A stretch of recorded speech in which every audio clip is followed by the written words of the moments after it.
آپ مسلم لیگ کی کوئی سپورٹر ہیں, آپ مجھے میرا ایک سوال ہے اس کا جواب دے دیں. ان تمام پارٹیوں سے ہٹ کے پاکستان سے بھی پہلے, کیونکہ ہمارے نبی صلی اللہ علیہ وسلم کا کہنا ہے کہ اپنے رب سے آگے کسی کو نہیں رکھنا, خواہ وہ تمہارا سگا باپ ہی کیوں نہ ہو, اور مجھ سے آگے کسی کو نہیں رکھنا خواہ وہ تمہارا سگا بھائی ہو, سگا باپ ہو. بے شک, ٹھیک ہے, بے شک. ہمارے بڑے بزرگ, ہمارے بچے, ہمارے بہن بھائی سب آپ صلی اللہ علیہ وسلم پہ قربان, ٹھیک ہے. نبی پاک صلی اللہ علیہ وسلم کی حرمت کی آج تک کسی نے بھی UN میں جا کے بات نہیں کی. یہ پہلا ہمارا وزیر اعظم آئے عمران خان صاحب, جنہوں نے UN میں جا کے بات کی, جنہوں نے UN میں بل پاس کروایا کہ نبی پاک صلی اللہ علیہ وسلم کے خاکے بنانے پر کو قابل جرم قرار دیا جائے, اور اسے جرم قرار دیا گیا اور منع کر دیا گیا دنیا میں, پوری دنیا کو, کہ نیکسٹ ٹائم ایسی کوئی حرکت نہ کی جائے جس سے مسلمانوں کی دل آزاری ہو. نواز شریف صاحب, شہباز شریف صاحب, زرداری صاحب, مشرف صاحب, کافی لیڈر آئے, آج تک کسی نے یہ آواز نہیں اٹھائی UN میں, نہ ہی یہ بل پاس کروا سکے. پھر بھی آپ کہتے ہیں کہ مسلم لیگ آگے ہے. میں ساری چیزوں سے ہٹ کے بات کر رہا ہوں, نہ میں سیاست کی بات کرتا ہوں, سیاست کو بھی ہم سائڈ پہ کر دیتے ہیں, ہم ملک کی بھی بات نہیں کرتے. ایز اے مسلم پاکستانی ہم بعد میں ہوتے ہیں جب پہلے ہم مسلمان ہیں. اب مجھے 2 منٹ دو گے. 3 منٹ. أَتَأْمُرُونَ النَّاسَ بِالْبِرِّ وَتَنْسَوْنَ أَنفُسَكُمْ, لوگوں کو حکم دیتے ہو کہ یہ کرو اور خود اپنے فعل کا خیال نہیں رکھتے ہو. قول اور فعل ان دونوں چیزوں میں جب ٹکراؤ ہو تو اس بات کو پھر نہیں مانا جاتا. خان صاحب آئے, ہم نے اسلامی فوبیا پہ نام اگر جا کے ہم نے بات کر لی, ہم نے لبیک کہا کہ ٹھیک ہے. آسیہ ملعونہ جس نے میرے پیارے نبی صلی اللہ علیہ وسلم کی شان مقدسہ کے اندر گستاخی کی, اس نے رہا کروایا, جا کے خود اقرار کیا امریکہ میں کہ میں نے اس آسیہ کو باعزت طریقے سے آپ لوگوں کے حوالے کیا. میرے پاس ثبوت ہے.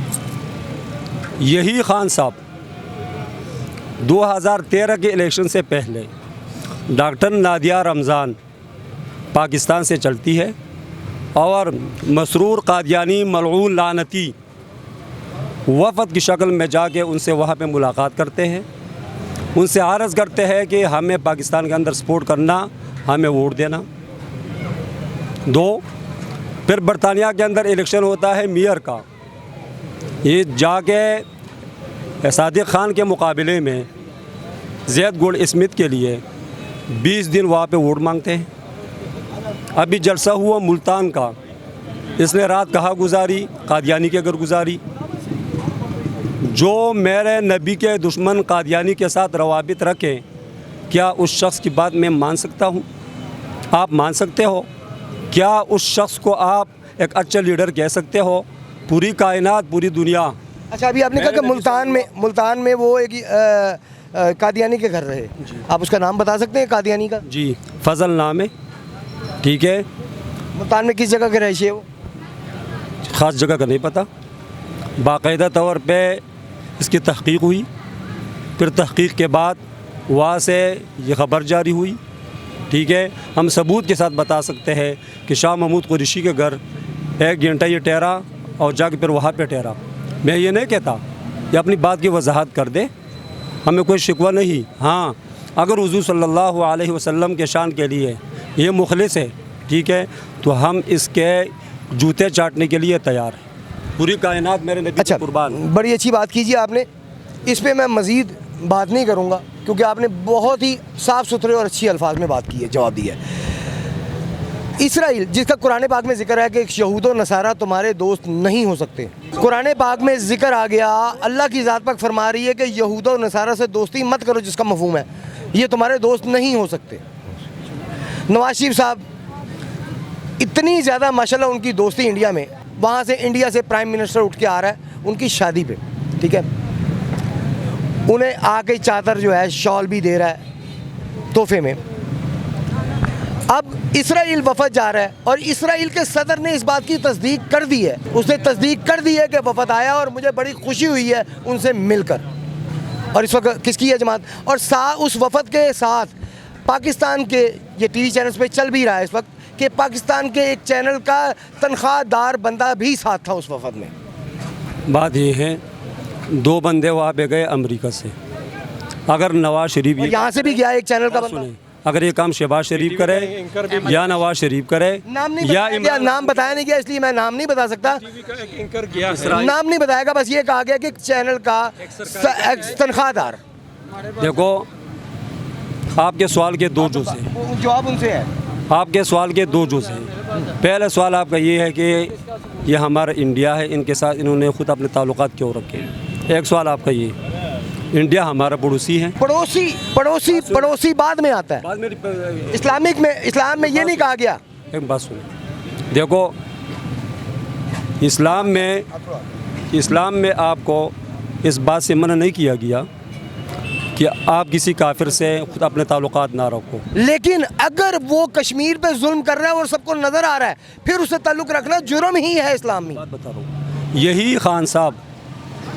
اسی خان صاحب کا بیان ہے کہ میں مودی کے جیت کے لیے کیا کر رہا ہوں، میں دعائیں کر رہا ہوں۔ خان صاحب کا بیان ہے، میں ثابت نہ کر سکوں تو مجھے بتانا۔ اگر یہ کام نواز شریف کر رہے ہیں، وہ مجرم، پھر تو خان بھی مجرم ہے۔ مودی کون ہے؟ کشمیر کے اوپر 2-3 سال سے مسلسل ظلم کر رہا ہے، اور خان صاحب پاکستان کے اندر ہاتھ اٹھا کے کہہ رہا ہے کہ میں یہ دعائیں کر رہا ہوں کہ وہاں پر مودی آ جائے۔ لیکن نواز شریف سے اس کے ایسے روابط کہ وہ ان کے گھر شادی پہ اٹینڈ کرنے کے لیے اسپیشلی شادی اٹینڈ کرنے کے لیے آ جائے۔ اگر تعلقات ہے کسی کے ساتھ، اسلام نے آپ کو تعلقات سے نہیں روکا۔ تعلقات کا معیار ہے، معیار یہ ہے کہ وہ مسلمانوں پہ ظلم نہ کر رہا ہو۔ اگر وہ مسلمانوں پہ ظلم کر رہے ہیں آپ اسے دوستی نہیں کر سکتے۔ ایک بات آپ کو بتاؤ، دنیا کے اندر ہمارے مسلمان کے اوپر سب سے بڑا ظالم وہ اسرائیل اور یہودی ہے۔ اسرائیل مان رہے نا آپ، تو اسرائیل اس وقت وفد کیا ہے اس حکومت کے دور میں۔ آپ کی بات کی طرف آ رہا ہوں، اگر سمندر کے اندر 2 مچھلی بھی لڑے تو یہ بھی سوچ لو کہ یہ ان کی سازش ہے، یہود کی سازش ہے۔ سوال میرا یہی ہے کہ یہی خان صاحب جا کے میرے مسلمان کے مقابلے میں 20 دن وہاں پہ ووٹ مانگ رہے، ٹھیک ہے، ایک یہودی کے لیے، زید گولڈ اسمتھ کے لیے۔ خان صاحب کی اولاد کہاں بیٹی ہے؟ سب سے بڑا سرمایہ کیا ہے دنیا کے اندر پتہ ہے؟ انسان کی اولاد، اور بڑا سرمایہ جا کے ان یہودیوں کے حوالے کر دیا۔ اب ایک عورت جو باہر سے آتی ہے مسلمان ہو جاتی ہے، اس کو آپ کے یہاں کے سیاستدان اتنا تنگ کرتے ہیں، اتنا زج کرتے ہیں، اس پہ جھوٹے کیس تک ڈال دیتے ہیں، وہ تنگ آ کے بیچاری واپس نہیں جائے گی تو کیا کرے گی؟ پھر جب اس کی بیوی کو اتنا ظلم کیا جاتا ہے تو وہ اپنے بچوں کو کس طرح وہ انسیف جگہ پہ رکھ سکتا ہے جہاں پہ اس کی سیفٹی نہیں ہے اس کے بچوں کو؟ ایک انسان یہاں پہ آیا، مسلمان ہو کے آ گیا، اسے تنگ کس نے کیا؟ مسلمانوں نے۔ بات سنیں، کسی نے تنگ نہیں کیا۔ بات سنیں، یہ اولاد عمران خان کی ہے۔ بات سنیں، یہ اولاد باپ کی ہوتی ہے، اولاد باپ کی ہوتی ہے، تو یہ اولاد اپنے باپ کے ساتھ رہے، پاکستان میں رہے، یہی لوگ ہمارے مستقبل کے قائدین ہوں گے، یہی لوگ خان کے نعرے لگائیں گے مستقبل میں جا کے پاکستان میں لے آئے ان کو۔ اب وہ مسلمان ہے بھی یا نہیں ہے، ہمیں تو یہ بھی شک ہے۔ ہم تو یہ کہہ رہے ہیں کہ ان کی اولاد پاکستان میں تو ہو کم از کم، ان کی اولاد وہاں۔ آپ کہہ رہے ہیں وہ مسلمان ہے بھی کہ نہیں ہے، ہمیں یہ شک ہے، وہ اس کا جواب تو اس کا کی تربیت میں رہ رہا، ہمیں تو شک ہے۔ مجھے یہ بتائیں کہ ہم یہاں پہ سارے مسلمان ہیں، مسلمانوں کے گھر پیدا ہوئے ہیں، وہ زندہ ہوتے ہی دنیا میں آتے ہی ہم نے کلمہ سنا سب سے پہلے، کیا ہم پورے مسلمان ہیں؟ ایمان سے بتا دیں، ایمان سے بتا دیں، کیا یہ جتنے بندے کھڑے ہیں سارے مسلمان ہیں؟ ان میں سے کوئی شراب نہیں پیتا، کوئی نہیں کرتا، کوئی غلط کام نہیں کر رہا، سارے مسلمان ہیں الحمدللہ۔ قرآن پاک واضح کہہ رہا ہے، قرآن پاک میں اللہ کی ذات پاک کہہ رہی ہے جیسی عوام ہوگی ویسا حکمران مسلط کر دیا جائے گا۔ اس میں کوئی شک نہیں، مسلط جبرن، یہ پھر مانے کہ ہم جب خود مسلمان پورے اندر نہیں ہیں تو ہمارے اعمال ہے، میں مانتا ہوں اس بات کو، ہمارے اعمال، میرے اعمال غلط ہے، آپ کے اعمال غلط ہے، یہ ہمارے اعمال مسلط ہے ہم پر، میں مانتا ہوں۔ دیکھو یہ کہتا ہے نا، ہمارے پشتوں میں کہاوت ہے دکلی اوزا د نرخم اوزا، یعنی آپ گاؤں سے نکلو مگر گاؤں کے جو قوانین ہیں نا اس سے مت نکلو۔ ہم نے اگر دنیا میں رہنا ہے تو تھوڑا بہت ہمیں مطلب ہے کہ کسی کے ساتھ ملنا بھی پڑے گا, ہمیں کوئی چیز لینی بھی پڑے گی, ہمیں دینا بھی پڑے گا. یہ ان کے بیٹوں کی بات کر رہا ہے, وہ ان کی تو ماں جو ہے وہ برطانیہ میں رہتی ہے. اسلام کا قانون بھی یہ ہے, وہ تو طلاق دیتی, وہ جہاں مرضی رہے. ٹھیک ہے, وہ ان کا اپنا ملک ہے, لیکن اسلامی قوانین بھی یہ ہے کہ 18 سال تک جب تک جوان نہیں ہوتا تو ماں رکھ سکتی ہے اس کو. ٹھیک ہے, ہمارا ملک کے قانون بھی یہی ہے. ٹھیک ہے, اسلام کی غلط تشریح میں یہ برداشت نہیں کروں گا. ماں اگر کافرہ ہو, باپ اگر مسلمان ہو, تو اولاد کو باپ کے حوالے کیا جائے گا, ماں کے حوالے نہیں کیا جائے گا. لیکن دنیاوی قانون جو دنیا کا جو قانون ہے, میں نے آپ کو پہلے مثال دی ہے. عمران کے بیٹوں کے بارے میں کہتے ہیں, ایک منٹ آپ میری بات سنیں. ابھی ان کا ایک بیٹے نے, قاسم خان نے, اسلامک اسٹڈی میں وہاں سے ڈگری لی ہے. ٹھیک ہے, ماسٹر کی. اول تو میں اس پہ کفر کا الزام نہیں لگا سکتا جب تک میں ان میں کوئی حقیقت نہ جانوں. باقی اگر عیاشی تو یہاں سے برطانیہ اگر کوئی بھی جاتا ہے, کوئی مجھے لے لو, میں جاؤں گا تو میں وہاں پہ بھی مطلب ہے کہ ان کا رہن سہن اپناؤں گا. میرا خیال ہے کہ پاکستان میں رہ کے جتنے عیاش لوگ ہیں شاید دنیا میں نہیں ہوں گے. دنیا میں نہیں ہے. حسن حسین یہاں کے ہوں کے بھی ان کو اپنا ملک اتنا برا لگتا ہے کہ انہوں نے وہاں کی نیشنلٹی لی, یہاں نہیں ہے.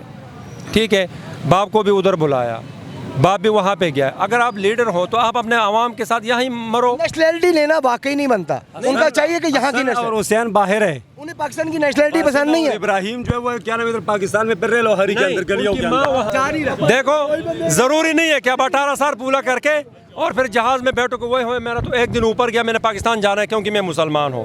آپ وہاں پہ رہ سکتے ہیں, ان کی والدہ وہاں پہ ہے. ٹھیک ہے, اگر ان کا 18 سال انہوں نے ماسٹر لیا, پی ایچ ڈی تو نہیں کی نا, اب ہوگا اس کا پی ایچ ڈی کا ارادہ ہے, تو پھر ہم کیا کہہ سکتے ہیں. انہوں نے آگے تعلیم ابھی کرنا ہے, تعلیم کرے گا. ہاں, اگر نہیں آیا اور وہ پاکستان نہیں آتے یا عمران خان کو سیاست میں نہیں لاتا تو اس میں بھی کوئی مطلب ہے کہ لازم نہیں ہے. اور یہ خان کا ویژن بھی ہے. مسلم لیگ کے جو جتنے بھی جالے ہیں ان کا کہنا ہے کہ جی یہ بادشاہت لانا چاہ رہا تھا عمران خان, یعنی کہ میرے بعد میری اولاد آ جائے. اچھا چلے میں مان لیتا ہوں, میں اس چیز کو بڑا کرتا ہوں کہ وہ ایسا ہی کرنا چاہ رہا تھا. وہ تو چاہ رہا تھا, نواز شریف پارٹی تو شریف برادران تو کر رہے ہیں کہ پہلے نواز شریف تھا, پھر شہباز شریف بیچ میں انٹر ہوا, پھر شہباز شریف نواز شریف کٹھے ہی آئے بہرحال, لیکن پہلے نواز شریف ہی آیا. اس کے بعد ان کی اولاد آگے آ رہی ہے, شہباز شریف کی حمزہ شہباز اور نواز شریف کی مریم نواز. بادشاہی سسٹم تو بنایا ہوا ہے انہوں نے, وہ تو بنانے کی سوچ رہا تھا نا, مسلم لیگیوں کہنے کے مطابق وہ بنانے کی سوچ رہا تھا, انہوں نے تو بنایا ہوا ہے. میں مسلمان ہوں, میں بات وہی کروں گا جو بات اسلام سے ثابت ہے. اگر بیٹے میں اہلیت ہو, حضرت ابراہیم علیہ السلام, پھر اسحاق علیہ السلام, پھر یوسف علیہ السلام, ٹھیک ہے, یعقوب علیہ السلام, یہ ساری وراثت چل رہی ہے. وہاں پر انبیاء میں بھی اگر بیٹے کے اندر اہلیت ہو تو باپ کا وارث بن سکتا ہے, سیاست میں یا امامت میں یا کسی بھی کام میں. اس کے اندر کوئی قباحت نہیں, وراثت نہیں. یہ نعرہ برطانیہ. سیاست میں عورت آ سکتی ہے؟ نہیں, عورت حکمران بن سکتی ہے؟ نہیں بن سکتی. مریم نواز کیوں آئی ہوئی ہیں؟ میں تردید کرتا ہوں. ایک بات سنو, یہ آپ اسلامی بات کر, میں نے کیوں یہ سوال کیا ہے, آپ اسلامی بات کریں, اسلام میں منع ہے عورت کو سیاست میں آنا. حمزہ شہباز اسکول کے بچوں کو مطلب ہے کہ اسپیچ کر رہا تھا, وہ کہہ رہے کہ بھئی یہ ہمارا مقدر ہے کرپشن کرنا اور اسی میں زندگی گزارنا ہمارا مقدر ہے. اس کا کوئی ثبوت موجود ہے ویڈیو میں, آج صبح میں سن رہا تھا. ٹھیک ہے, پیک نہیں ہے, باقاعدہ اسکول میں وہ دے رہے. ایک بندہ مجھے یہاں پہ یہ بندے سب بتائے, یار ہم اتنے بدقسمت لوگ ہیں, نواز شریف, شہباز شریف, حمزہ شہباز, مریم نواز, صفدر اعوان وہاں پہ چینج ہوگا, کیپٹن صفدر اعوان, اس کا بیٹا جو ہے کیا نام ہے اس کا, جنید صفدر, یا پھر اس کا شہباز کا بیٹا ہوگا بھٹو, بے نظیر, زرداری, وہاں پہ چینج ہو گیا. بلاول, مجھے یہ بتائے قمر زمان قاہرہ قابل آدمی ہے یا بلاول زرداری؟ قمر زمان. آپ سب سارے کہہ رہے ہیں قمر زمان, کیوں نہیں آتا؟ مجھے شرم, قسم خدا کہ مجھے دکھ ہوتا ہے کہ مریم نواز اور حمزہ شہباز کے پیچھے بڑے بڑے سیاستدان جنہوں نے ساری زندگی ان کے بال جو ہے نا وہ سیاست میں سفید. خواجہ سعد رفیق صاحب کو دیکھ لیں, خواجہ سعد رفیق کو دیکھیں, ہم اچھی طرح جانتے ہیں, یہاں پہ ہم ملے بھی, ہاں یہاں کہیں رہائشی ہے. ایسے کھڑے ہوتے ہیں, ایسے انہیں کوئی عہدہ نہیں دیا گیا. مجال ہے کہ مریم نواز آئے اور یہ بیٹے رہ سکیں, فوراً اٹھ جاتے ہیں, جس طرح کلاس کا ٹیچر آتا ہے اور بچے اٹھتے ہیں. ہمیں یہ دکھ کی گھڑی ہے, ہمیں چینج لانا ہوگا. باقی رہ گئی عمران خان کی بات. آپ اچھا چینج کتنے کا لانا ہوگا؟ 100 کا، 500 کا، 1000 کا؟ ہمیں اپنے آپ میں 1000 کا 5000 کا لانا پڑے گا. 5000 کا کہ مکمل طور اگر ہم نے نہیں بدلے تو ہم ساری زندگی یہ وراثت کے نیچے رہیں گے. اور یہ بادشاہت ہی ہے، یہ بادشاہت ہے. لیکن صرف وہ تھوڑا سا طریقہ کار انہوں نے تبدیل کیا ہوا ہے بس. وہاں پہ قانون بہت اسٹرکٹ ہے، یہاں پہ تھوڑا سا نرم ہے. میں بہرحال جی آخر پہ سب دوستوں کو یہی کہوں گا، اختلاف رائے ہوتا ہے، رکھیں، ضروری بھی ہے میں سمجھتا ہوں، لیکن انا کا مسئلہ مت بنائیں. پارٹی بیس پہ انا کا مسئلہ مت بنائیں. جو چیز مخالف پارٹی بھی اگر اچھی کرتے، اچھا کام کرتی ہے تو اسے اپریشیٹ کریں. اگر اپنی پارٹی بھی غلط کرتی ہے تو اسے کہہ دو کہ غلط ہے، نشاندہی کریں. بالکل بالکل. ورنہ کیا ہوتا ہے کہ جو غلط کر رہا ہوتا ہے وہ سمجھتا ہے میں صحیح ہوں. اگر اسے نشاندہی نہیں کریں گے وہ سمجھے گا میں صحیح ہوں. اور جو صحیح کر رہا ہوتا ہے اگر اپریشیٹ نہیں کریں گے تو وہ پھر آہستہ آہستہ صحیح کرنا بند کر دے گا کہ عوام شاید پسند نہیں کر رہی. یہ تو ویسے ہے. اس لیے کوئی بھی پارٹی ہو جو اچھا کرے اس کو اپریشیٹ کریں، بے شک وہ آپ کو پسند ہے حکمران یا نہیں ہے. جو برا کرے وہ بے شک اپنا پسندیدہ ہو اسے نشانی کرے. آپ کی بات کہ یہ اختلاف جو ہے یہ ٹھیک بھی ہے. اختلاف رائے یہ اسلام میں بھی کہتا ہے کہ بھائی یہ ہو تو یہ ٹھیک ہوتا ہے. اگر مثال کے طور پر پورا پاکستان عمران خان کو ماننے لگے تو عمران خان تو پتہ نہیں کیا بن جائے گا، ولی بن جائے گا. وہ تو تکبر میں پتہ نہیں بہت اوپر چلا جائے گا. اور اگر سارا نواز شریف کو مانے تو پھر بھی نواز شریف جو ویسے ہی متکبر ہے، ویسے تکبر اس میں ہے، پھر تو بہت ہی آگے چلا جائے گا. تو یہ اختلاف رائے جو ہے یہ ٹھیک ہے. جی ناظرین، ہم بھی جناب یہی کہیں گے اپنے چینل کے طرف سے کہ اختلاف رائے رکھیں. آپ ایک گھر میں رہتے ہیں، 2 بھائی ہیں، ایک بھائی ایک پارٹی کے لیڈر کو پسند کرتا ہے، دوسرا بھائی دوسری پارٹی کے لیڈر کو پسند کرتا ہے. اس میں کوئی برائی نہیں، اختلاف رائے رکھنا بھی کوئی برائی نہیں، لیکن اسے انا کا مسئلہ مت بنائیں. گھروں میں جو ہمارے تجربے میں آئی ہے بات، کے گھروں میں اس بات پہ بھائی آپس میں لڑ رہے ہیں، ماں باپ کا اور بچوں کا جھگڑا ہو رہا ہے. ایسا ہرگز نہیں ہونا چاہیے. اپنا بہت سا خیال رکھیے گا جی. فی الحال کے لیے کیمرہ مین نظر اقبال کے ساتھ اپنے ہوسٹ فیصل کی اجازت دیجیے. اللہ حافظ.